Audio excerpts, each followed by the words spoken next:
on behalf of the government of BTR and on behalf of our Honorable CEO of Border Territorial Region, Pranab Bolaji, I wish all the esteemed panelists, fellow social workers, and dear students and friends who are present here today, very good morning and namaskar to all of you. I would just like to mention that Pranab Bolaji will be present here in the afternoon, so this is an information to all of you. So it is with profound humility and a deep sense of responsibility that I stand before you at this inaugural first Northeast Social Work Conclave. The beautiful state of Assam, and particularly if we say the entire Northeast region, have witnessed both tremendous challenges and remarkable resilience over the decades.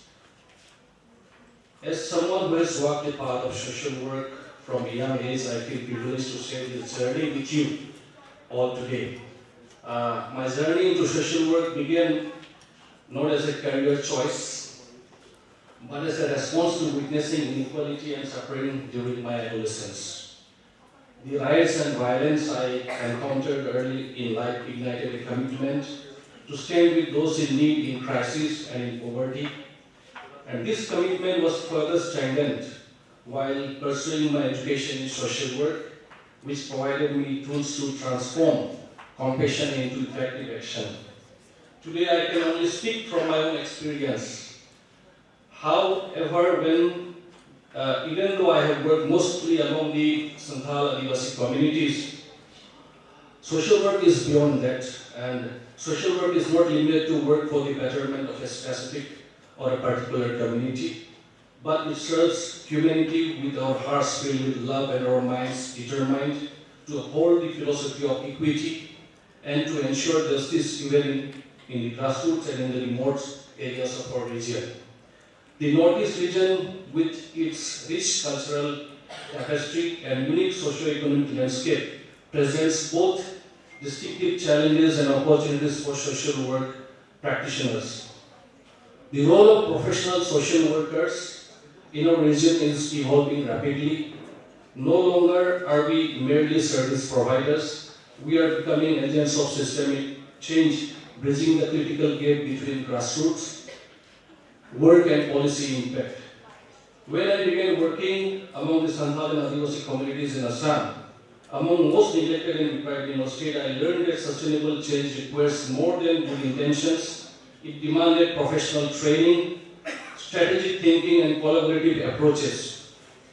These communities taught me more than I could ever teach them about resilience and dignity in the face of adversity. The Northeast is not a monolith but a mosaic of diverse states, as we all know, each with its unique challenges and strengths. In Manipur, we have witnessed the transformative work of Bina Lakshmi Nepram, whose Manipur Women Gun Services Network has been healing communities affected by conflict and violence. In Meghalaya, the tireless efforts of Patricia Mukim have not only highlighted social issues through journalism, but created platforms for community dialogue and reconciliation.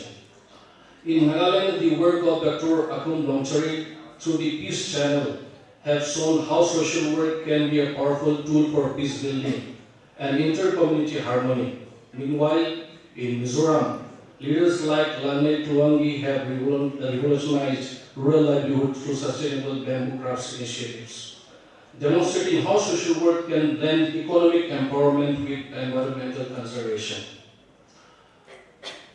In Arunachal Pradesh has seen remarkable community-led conservation efforts with social workers like Tabe Kano bridging traditional knowledge systems with modern conservation practices. In Tripura, organizations like Voluntary Health Association have demonstrated the power of participatory approaches in addressing public health challenges in tribal communities.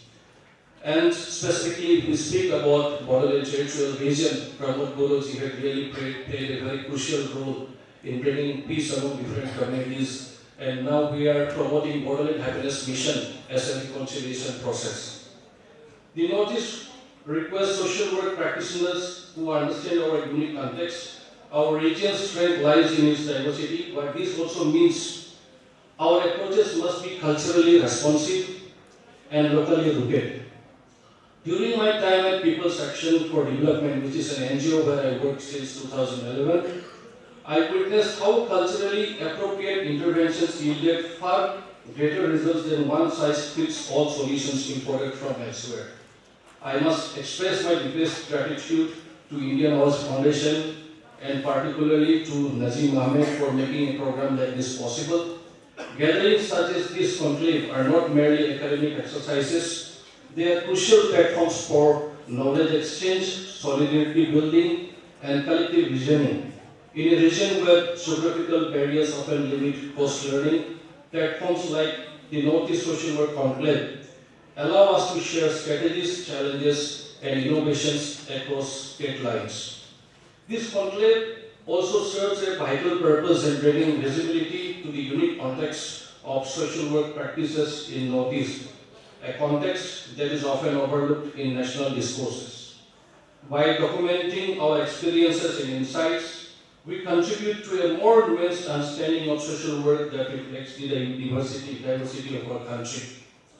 As Margaret Mead said, even our founder of Indian House Foundation, Nazim Ahmed, mentioned that we may be few today, but Margaret Mead said that never doubt that a small group of thoughtful, committed citizens can change the world. Indeed, it's the only thing that ever has. Most importantly, gathering like this renew our spirit and mind and remind us that we are not alone in this challenging world. The energy of collective purpose that fuels this hall today will sustain many of us through the difficult days that inevitably come in social work practice. The CSR perspectives, which I believe represents a crucial opportunity for our region, during my tenure as Director at People's Action for Development, I saw firsthand how partnership with various organizations and agencies created sustainable pathways for development. These collaborations allowed us to implement humanitarian projects that touched thousands of lives across the region. However, these partnerships succeed only when built on mutual respect and shared vision. Corporate entities, NGOs, and government bodies must work as equal stakeholders, each bringing their unique strengths to the table. In Bodoland, we have seen remarkable examples of such collaborations transforming communities, particularly in post-conflict rehabilitation efforts. My experiences working with marginalized farmers and assisting communities during the NRC process reveal how critical professional social work is in navigating complex socio-political realities. When people, especially those marginalized, poor, and illiterate, faced overwhelming bureaucratic challenges, it was trained social workers who helped translate procedures into accessible process and rights into realities. The communities of Northeast India the communities of Northeast India need allies and advocates like us who will stand with them as they chart their own course toward justice and development. This requires humility on our part, the willingness to listen before we speak, to learn before we teach, and to follow before we lead. As an executive member of the Bodoland Territorial Council, I now view social work through a broader lens of governance and policy implementation. I see how critical it is to have trained social work professionals informing policy decisions and program designs. The social worker's perspective, grounded in community realities yet informed by professional training, is invaluable in creating inclusive development models. The pledge activity planned for today, which has already started, is more than symbolic. It represents our collective commitment to a Northeast where development leaves no one behind, where the underprivileged and marginalized communities, the displaced populations, persons with disabilities, women, youth, all have equal access to opportunities and justice. Dear friends, social work is perhaps one of the most challenging yet rewarding paths one can choose. There will be days when progress seems impossible, when systemic barriers appear insurmountable, and when personal resources run thin. On such days, remember that you are not alone in this journey. The very communities we serve offer us strength, wisdom, and perspective that renews our purpose. As we look ahead, I would like to leave with you these thoughts to ponder, which perhaps I could not step upon to shorten the time frame of my speech. The most transformative social work happens not when we speak for communities, but when we amplify their voices until they no longer need amplification. True development in the Northeast will come not from importing solutions, but recognizing that our cultural diversity is itself the solution to many of our challenges. Perhaps the greatest measure of our success as social workers is not how many people we have helped, but how many communities no longer need our help because they reclaim their power. As we reflect on these ideas together, I am confident that the Northeast will emerge as a model of inclusive, sustainable, and culturally responsive social work practice. I am deeply grateful for the opportunity to share these thoughts with you today and look forward to the rich discussions that will unfold throughout this conclave. Thank you, and may our collective wisdom guide us toward a more just and equitable Northeast. Thank you so much.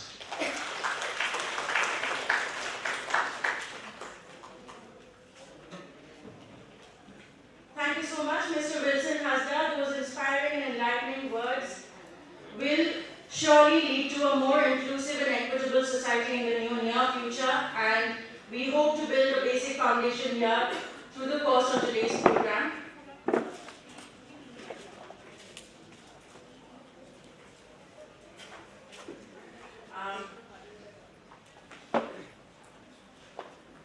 Our volunteers will felicitate Mr. Wilson Hasda, Executive Member of BTR. Thank you for your enlightening speech. That was so inspiring and will help us as social workers to pave our way in this world as an efficient and a worthwhile social worker.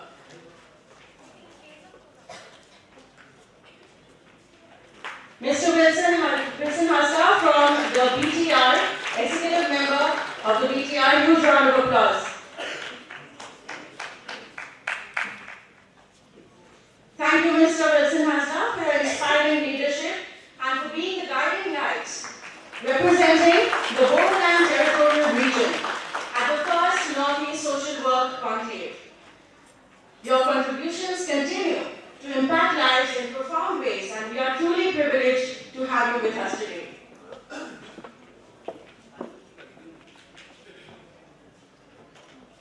As we move forward with today's sessions, I encourage each one of you to actively participate once again, share your experiences, and engage in the spirit of collaboration. Together, we can build a stronger network of social work professionals dedicated to transforming lives, advocating for change, and ensuring that every voice is heard. Now, we are about to dive into our first panel discussion of the Northeast Social Work Conclave 2025, which will address an incredibly important topic that is central to the future of social work: the need for professional social workers. Social workers play an indispensable role in shaping the future of societies, especially in creating inclusive communities that prioritize equity, justice, and dignity for all. As we continue to evolve as a society, the role of professional social workers has become even more crucial. This discussion will explore several key aspects, including the evolving responsibilities of social workers, the importance of formal education and training, the challenges faced by young professionals, and how we can bridge the gap between grassroots work and policy making to make lasting change. We are thrilled to have a panel of distinguished experts who will offer valuable insights into these topics. May I now invite Fahia Fameen Chaudhary, Outreach Coordinator of IAS,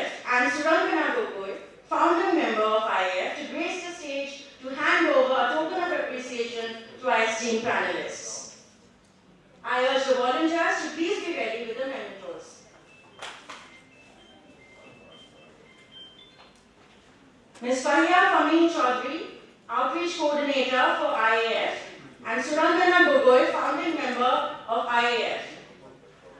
Please come to the stage to felicitate our first panel.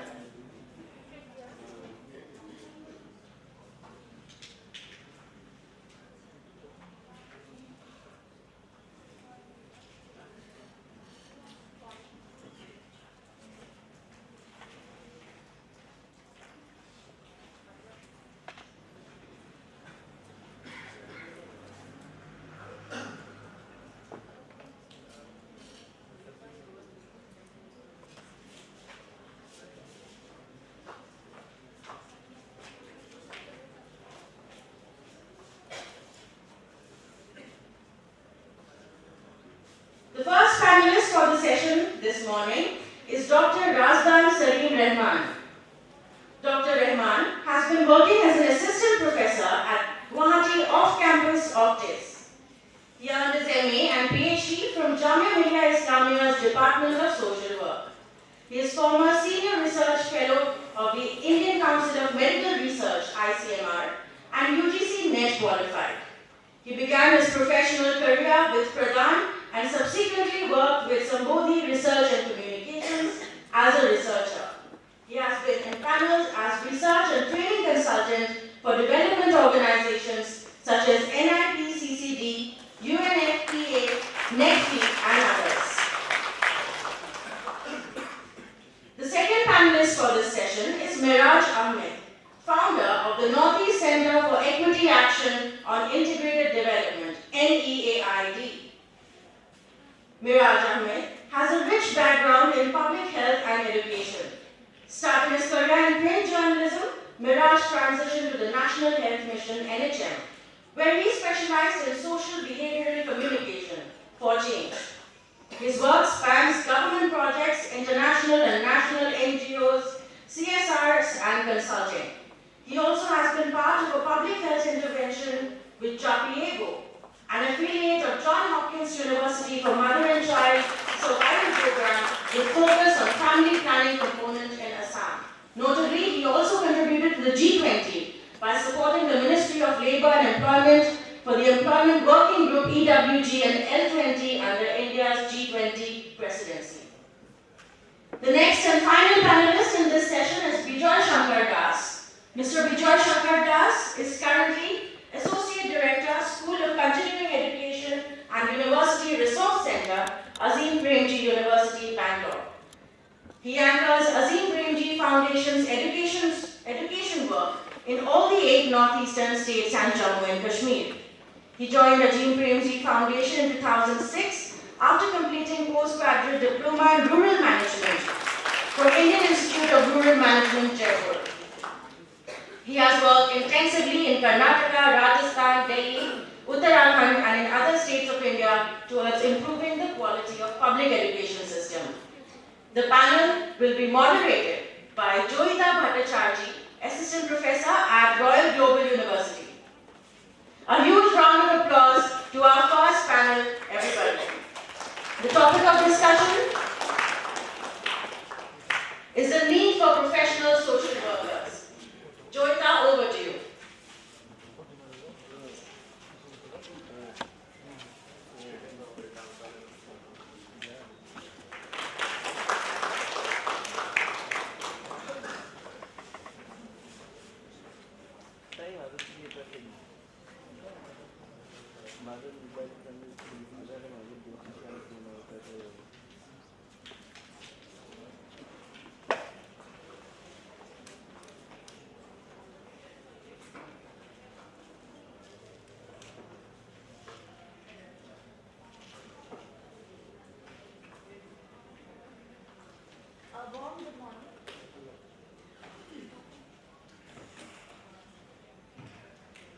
A warm good morning to everyone present here. I am Joyita Bhattacharjee. I am an assistant professor of social work at the Royal Global University, and I am pleased to be invited as the moderator for this session. Before anything else, I would just like to reiterate that the International Social Work Day every year provides a platform for the entire community of social workers to come together. And when I say community, I mean not only academicians or not only social activists, not only those practicing on field, but even scholars, students, and the likes, who are united in this ambition to bring social transformation and change. And I'm deeply indebted to have been a part of this creative and ever-inspiring community. With that, the theme of this panel discussion is the need for professional social workers. To start off with, I want to say that everyone here, I think, has at some point been a part of questions or speculations on what exactly does this discipline even entail. So many people have asked me personally, be they industrial experts, academicians, or professors from different fields, I've always found them asking me, ये social work होता क्या है? आप लोग करते क्या हैं? And you know, when it comes to talking about the professional aspects of it, they would often wonder, why would a student need professional skills if this is such a professional course? Why would a student need to be equipped with anything else but to study in the classroom? And I'm really hopeful that this discussion will provide us many insights into the same. And without much ado, therefore, may I have permission from the panel to start with the questions? Alright. So the first thing that I wanted to ask was a set of two interconnected questions. How would you describe social work as a professional discipline, and what challenges and opportunities are available for young professionals in social work? I would hand over to Miraj sir first. Thank you. Honored my panel members, my friend Nazim, and all distinguished guests, and all friends present here.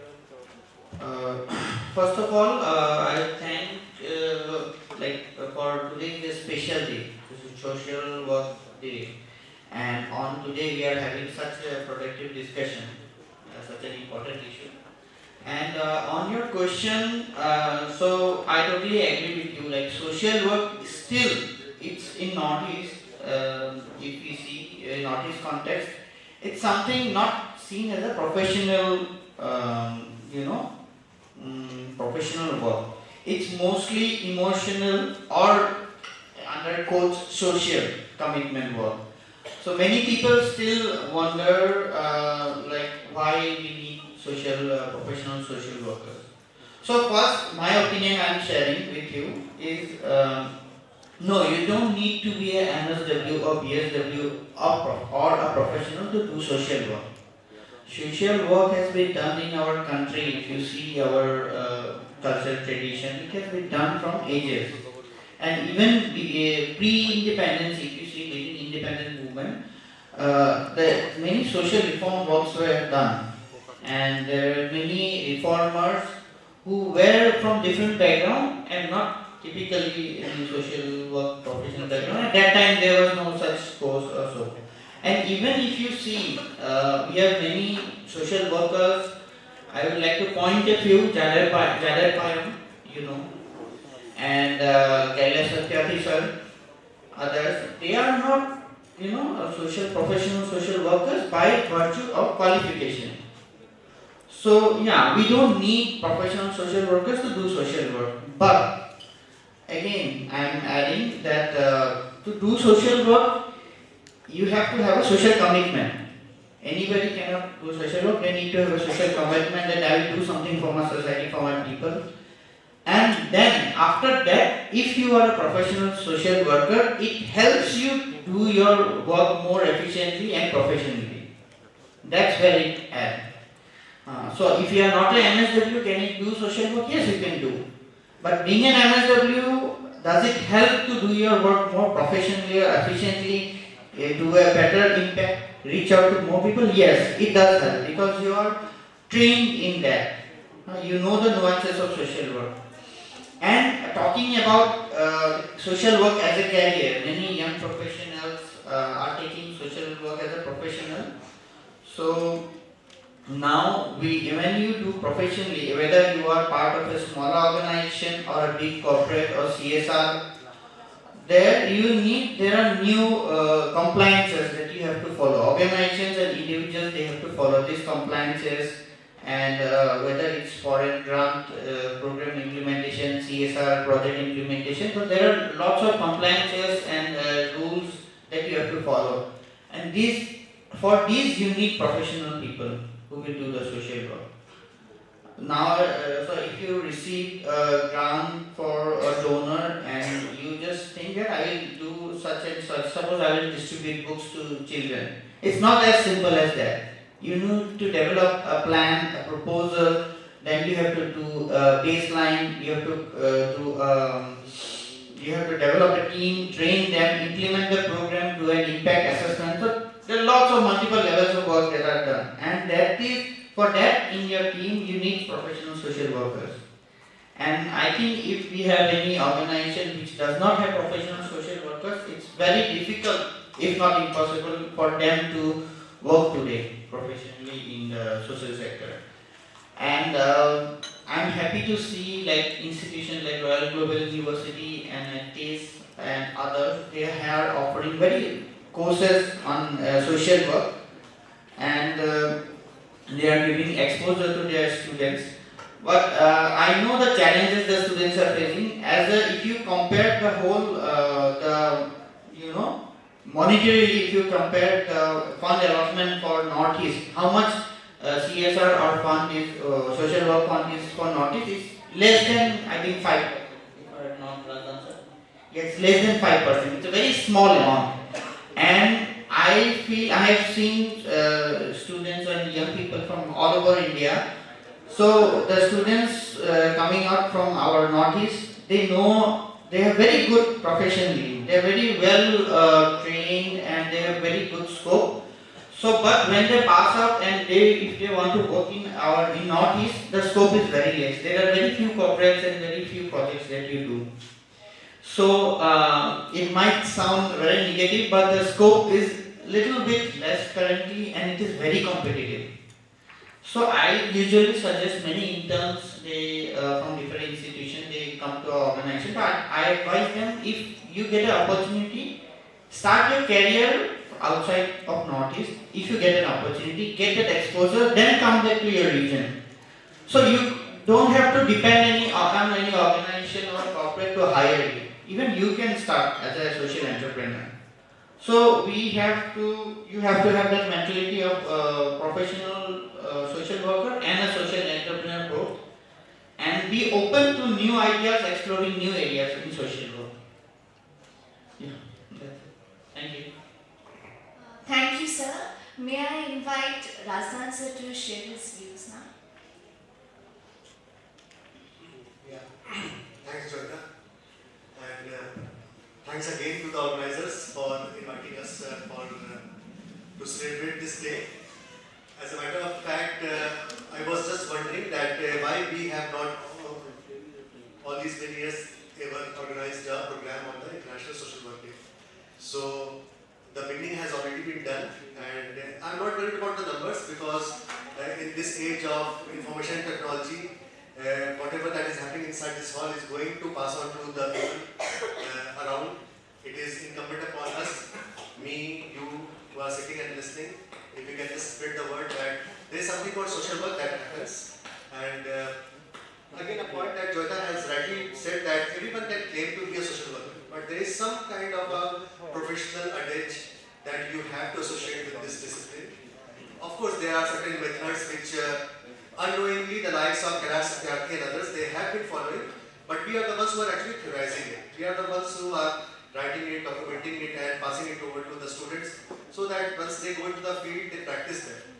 Many times the students are also like a bit confused that whatever that has been taught in the classroom, is it easy to practice there in the field or not? So for social work, the lab is the world. So for a physicist or maybe a biologist and all, the lab is a very confined space where everything is under control. But for social worker, the lab is so uncontrolled, so unorganized, so organic, and where you have to deal with the rigors of life on a, like every day is a battle. And it's kind of a thankless job as well, no? Like no one gives that kind of respect to a social worker, the kind of respect maybe a doctor or lawyer is getting.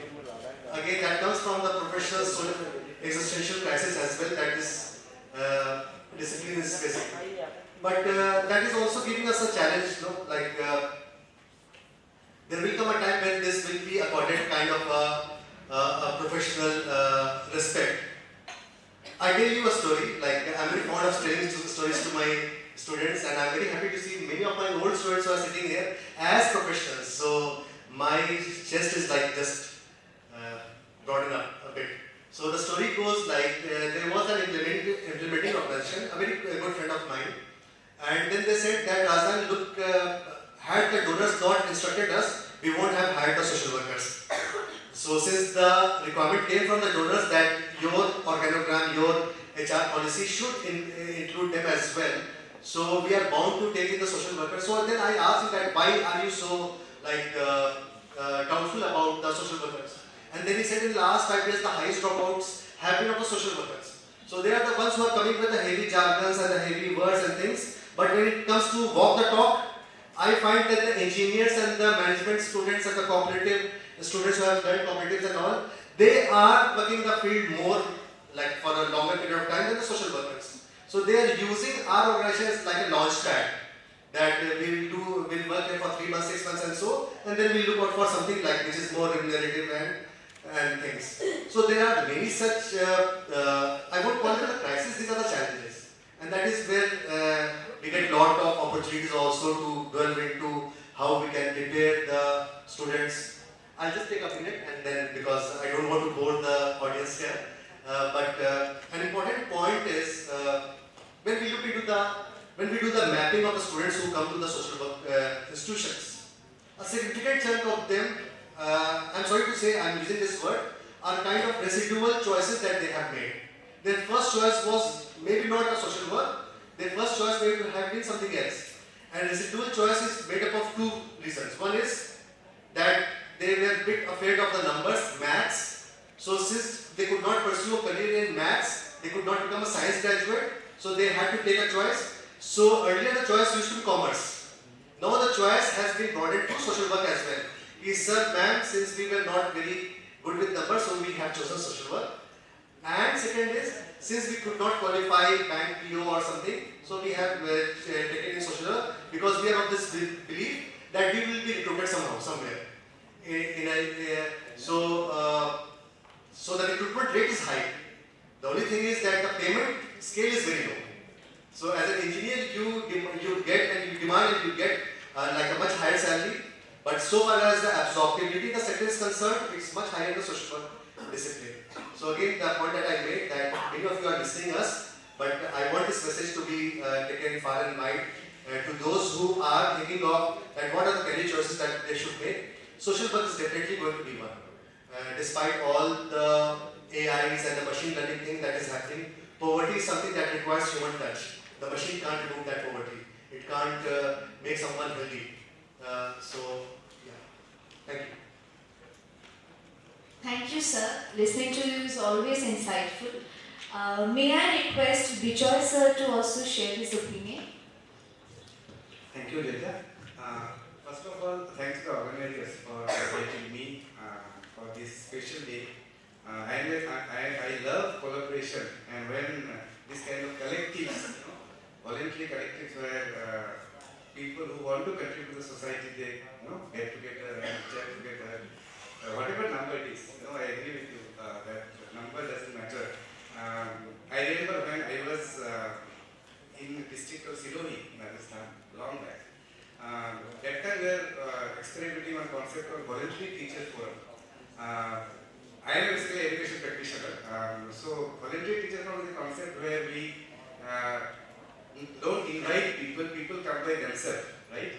So in the initial forums, 1-2 teachers to come, and from Azindra Foundation, the resource persons are more than the teachers.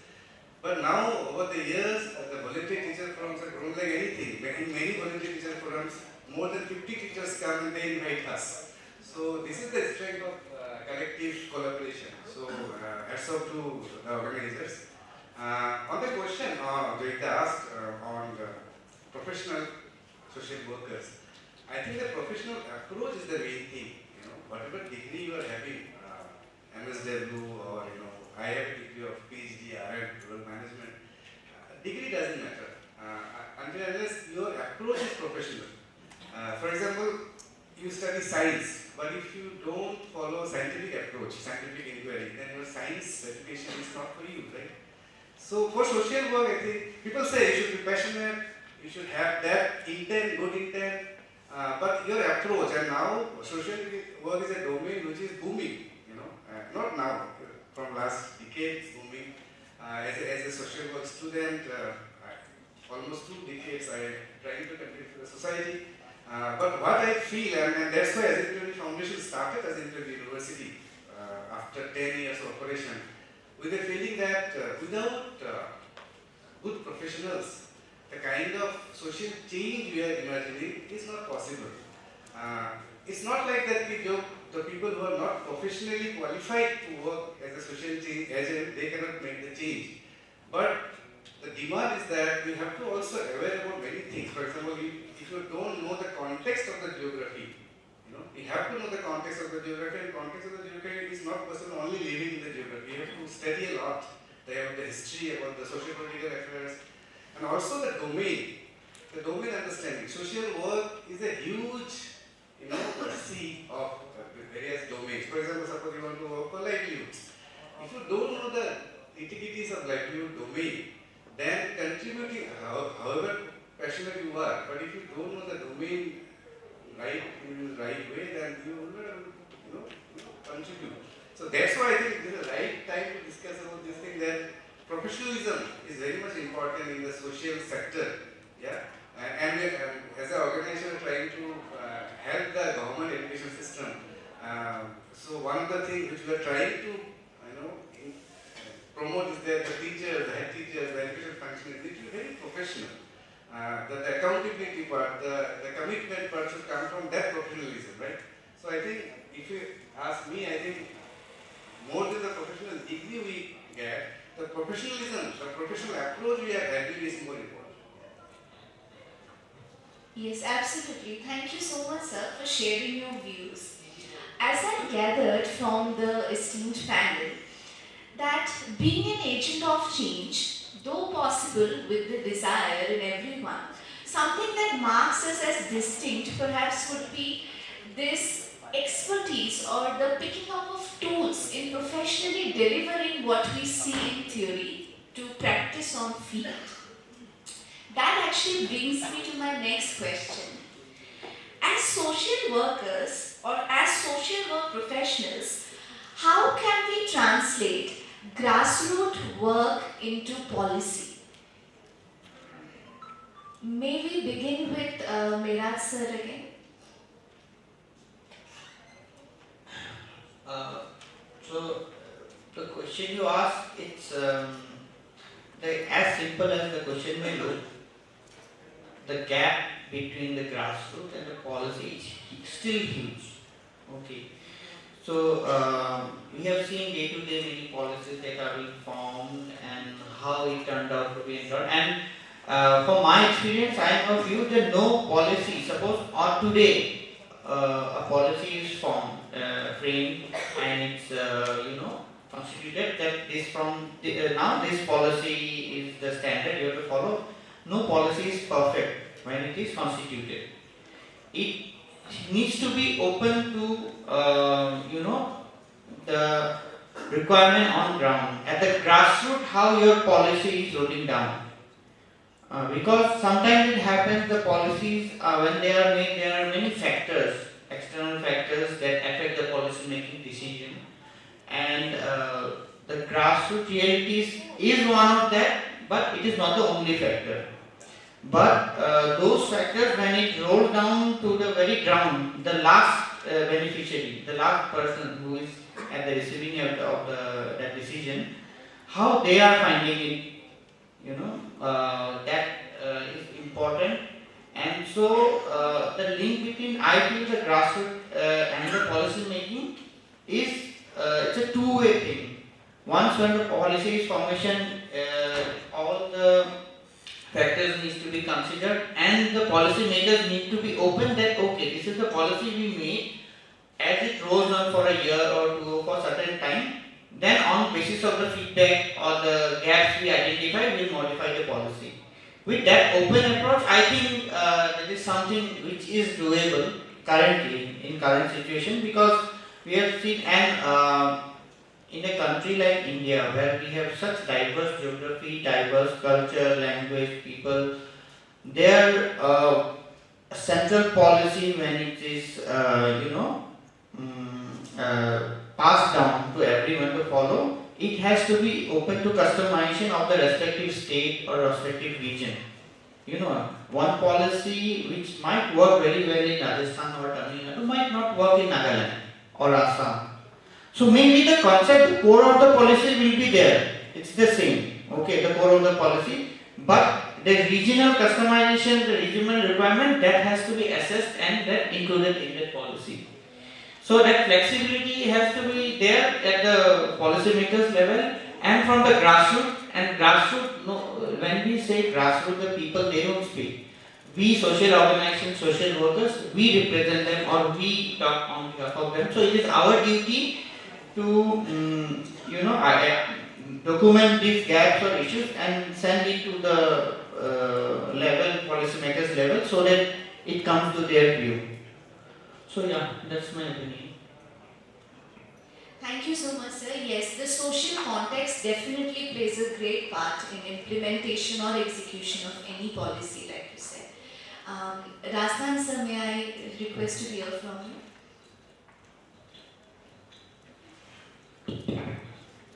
I won't particularly talk on the policy, but the social work discipline has been a very humble discipline. Like, we don't take credit for many other things that we have done, and somehow what happens though, that the good work that you do, you also need to lobby and make it like visible to the people at large. Like, I guess that many of you are aware about this number. It's a toll-free number called 1098. So 1098 is a toll-free number. Anyone who can from the audience, are you aware about this number, 1098? What is it? So it's a number for a child in distress. Any child who is abandoned, who is then is stranded. So that is the simplest number that the child has to dial, and that number is redirected to one of the child organization. Now this was an every project of a scholar in TISS, and from that project, the government got to understand that this can be such a beautiful exercise to protect the children who are under stress. And it is not only a child who can die, even an adult can die if an adult finds a child who is abused, is under problem. So an immediate recourse is treated for such a person. And I'm just giving this example because there are scores of such examples. I can take hours and hours to explain, like this entire SHG movement that we are all talking about. This entire NRLM, the National Rural Livelihood Mission, which has its own state chapters. Who's the progenitor of this? Like, it did not come to the government. It actually was the experiments done by the social workers, social activists, and the people who were seeing poverty from close quarters. I'm not denying that government does not look at it, but there is something out of box thinking that we also have to do. And many of times, these out of box thinking have given us certain models which the government have taken up, and then they have like replicated it and institutionalized it. SRLM, the entire edifice of the work of the livelihood missions. I'm just taking the name of SRLM because it is an SR. The edifice of it is the SHGs. How strong the volunteer organizations are at the village level, and through which you are going to put your livelihood interventions. If you look into all the small models which are being followed under the NRHM, which has now become NHM, where we talk about the ASHA activists. So ASHA activists was like a Bitarin project that was started in Chhattisgarh. I think that it was part of Madhya Pradesh. So we understood that we have resources in the village where we just have to train a village woman how she can become an ASHA activist, and she can be like a first reference for a woman who is in need of any medical support. Right to Food Program, Right to Information Act, MG Narega, Midday Meal Scheme. None of these were like, it did not dawn upon the government, it did not dawn upon the parliamentarian. It actually came to a social worker, someone who was looking at a social problem from a very close quarter. So again, all these were enacted. So again, the government of the day also took cognizance, realized that these are going to like help the population come out of the distress. Be it unemployment, be it food security, be it dropout rate. So one will wonder that why a child is not attending the school. And then they found that the child is not attending the school because the child is hungry. So why don't we integrate something in the school? So the traditional notion of a school is that it is only about books and copies. No one thought about that the school can also be the place where a child can eat. And you will be wondering that there are many schools like I am now, like my family is in Delhi. So there are certain elite schools where they are providing the meal to the children because most of the children they are having working parents. And it has become so easy for the mothers that they don't have to worry about that who is going to prepare the breakfast or the lunch for the child. The school is taking cognizance of this. And I was talking to one of the principals and she very proudly said that this came to us only through the midday meal scheme. Our school has been running for ages. It's a very old school, very popular. And we never thought that we can also provide the children. And they are talking about elite children. The learning has come from the poor children. So I don't have examples for the policy. Of course, these best practices, they convert into a theory of practice. They convert into a most significant change. Then they are institutionalized. They are made into a policy statement. They are taken up by the government. They are passed through the parliament bills. They are made into an act. And that is how you are empowering people as well. Just like to again conclude, like just 2 days from now, KIS's Guwahati campus is organizing Innovive. Innovive is, we have a very small e-cell, entrepreneurship cell. So again, a concept that was developed in the technical institutes, IITs and all, they have their own entrepreneurship cell. Our students, they can't create drones. But our students definitely know where the drones can be used. Who is that last person in the village for whom a drone can be of any applicability? Many times I also go as a jury for those pitch fests. I am invited in IT as well. And many times the jurors, they have the question that this robot is fantastic. But this robot can only show its worth in this hall. How effective this robot will be when it is going to the field. So that is where we are again making a kind of a policy statement that the things that are being created in the lab, how are they going to be made of any use in the field. So that is how we are taking the best practices from the ground and taking it into policy so that everyone gets equally benefit. Thank you so much, sir. May I request Vijay sir to express his thoughts? Yeah, it's a very important question. See, gone are the days where people used to say that policies are made in AC rooms and nobody consults. Okay, and it's a very in the current context, it's not true. As an organization, as an individual, I was fortunate enough to part of this whole new discussion on national education policy 2020, and then now all the new curricular frameworks are coming up. Already 2 curricular frameworks are already here, another 2 are coming. So there is a connect with the first question of your the professional approach to social work. Yeah, the balance between theory and practice. Most of the courses we study so much of theory, and by the time we get into our work, our professional career, many things we don't know. So that's why now there is a focus on the professional social work courses, well balanced between theory and practice, more practice than theory. कि करना क्या है? We studied a lot about economic theories, development theories, but how to understand that ये होता कैसे, how it happens in the society, how it will contribute. So this journey goes to the policies. I agree with both my family friends that whatever the social workers are doing for ages, many of those things are now into the policies. And then now the NEP 2020, the whole process is bottoms up.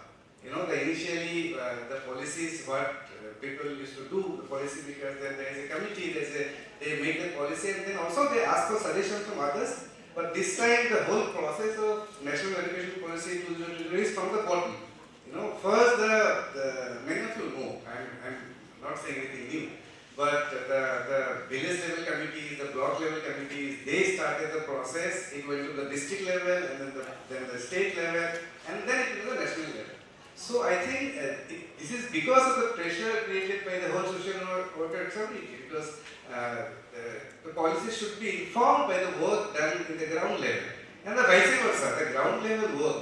That's where the first question comes in. When I was talking about professionalism, our work also should be informed by the policies.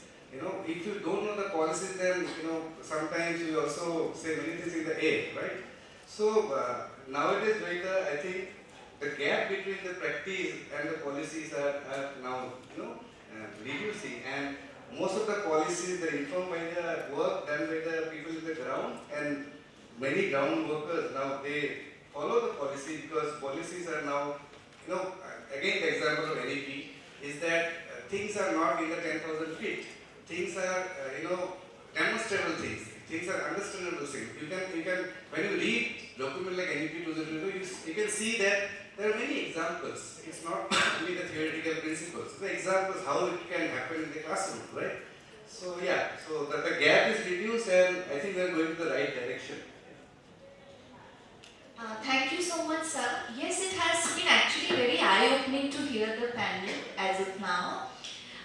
Social workers have played a part in creating an inverted approach to making policy. Like Razan sir rightfully said, earlier we would conceptualize policy making inside AC rooms or by a government that maybe was not so much in touch with grassroots. But here's where social workers have come in. They have first started with practice, and then that pressure or perhaps that intent has been created to invert the entire approach and have it in practice first. So that really makes a lot of sense. That actually brings me to my next question. What can then be the role of a social worker in transforming the society as a whole? For example, even the focus of this discussion says that there is a focus in creating an inclusive society for all, or bringing quality education, or even reforms in public policy. So what do we then summarize or say can the social worker do to create transformation? Again, I would like to begin with Miraj sir on this one. Thank you. এটা মই কথা এটা ক'ব খুজিছোঁ যে আমি as a country দেশ হিচাপে আমি বিকশিত দেশ এতিয়াও হোৱা নাই, ঠিক আছে। কিন্তু ভাৰত এখন বিকশিত দেশ হ'ব মানে অন দ্য ভাৰ্জ অফ, আমি আগবাঢ়ি গৈ আছোঁ। আমি ক'ব নোৱাৰোঁ যে আমি এতিয়া বহুত চাইনাতকৈ আগত আছোঁ বা USA-তকৈ আগত ক'ব নোৱাৰোঁ, কিন্তু আমি সেই দিশত বহুত আগবাঢ়ি আছোঁ। আজি আমাৰ দেশৰ যোনবিলাক অৰিহণা আছে বা আমি যিমান কাম কৰি আছোঁ, বহুতে ফ'ল' কৰি আছে, বহুত বেলেগে ফ'ল' কৰি আছে। আৰু আমাৰ ভাৰতবাসীয়ে বেলেগ দেশত গৈ বা বেলেগ ইণ্টাৰনেশ্যনেল অৰ্গেনাইজেশ্যনতও লিড কৰি আছে, তেওঁলোকে নেতৃত্ব কৰি আছে।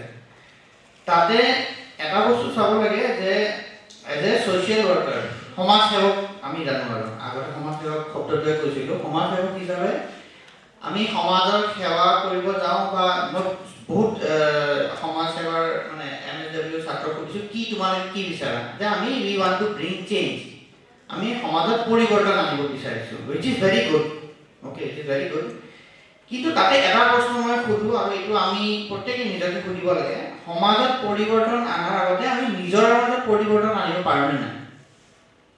আজি যদি মোৰ অফিচৰে কথা কওঁ, এতিয়া আমি বহুত সৰু এটা অৰ্গেনাইজেশ্যন হয়, সৰু টিম হয়। তো ৰিচেণ্টলি বহুত young student, social worker student join কৰিছে আমাক। তো ইটছ ভেৰি গুড, তেওঁলোকৰ যিমানখিনি উৎসাহ আছে, যিমান আগবাঢ়ে, তো আমাৰ কাৰণে ইটছ ইনস্পিৰেশ্যন যে আমি সেই প্লেটফৰ্মটো দিব পাৰিছোঁ, আমাৰ সংস্থাই দিব পাৰিছে যে তেওঁলোকে নিজৰ ইচ্ছা কৰা কামখিনি আগবাঢ়িব পাৰিছে।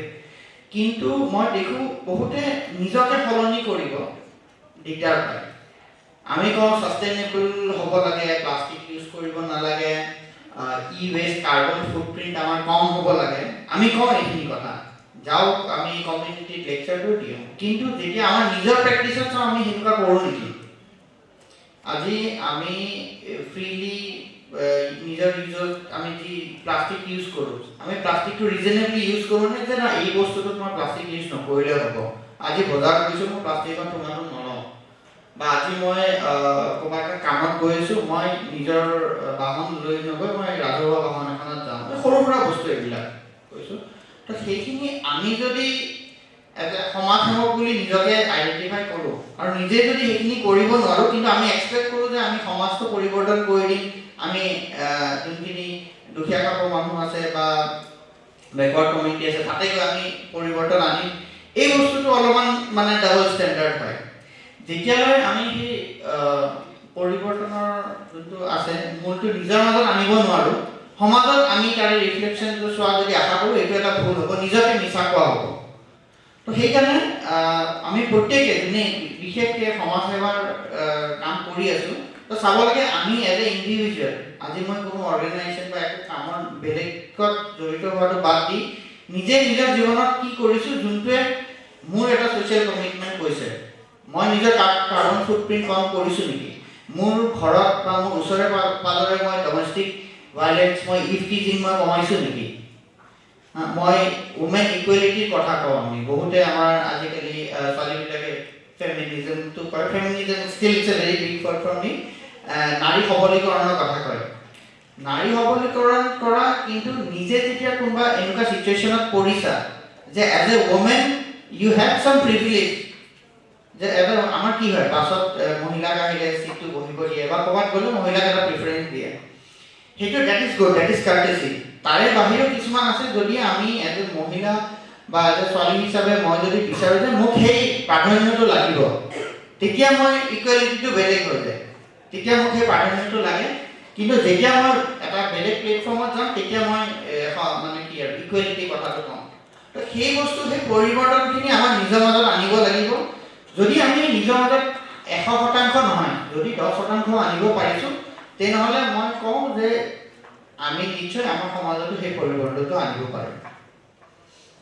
ধন্যবাদ। Thank you so much, sir. That is actually very beautifully put. May I request Razdan sir to express his views on this?